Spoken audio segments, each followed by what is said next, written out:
In this guide, I'm going to show you guys how to verify your YouTube account. Let's get started. First, launch your preferred browser. Now navigate to the website studio.youtube.com. Once you're over here, at the bottom left, you're going to find this settings icon. You'll need to click on that.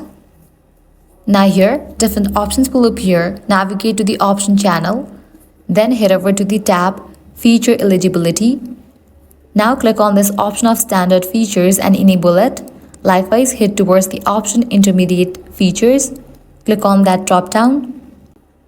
To unlock intermediate features like uploading custom thumbnails, tap to verify your phone number. Enter your phone number, receive the 6-digit verification code, type it in, and your phone number will be verified. Once you complete that, intermediate features will now be enabled. Likewise, advanced features may require uploading ID, recording a short video selfie, or simply building your channel history, and that's it. If this guide helped you out, do not forget to like, share, and subscribe.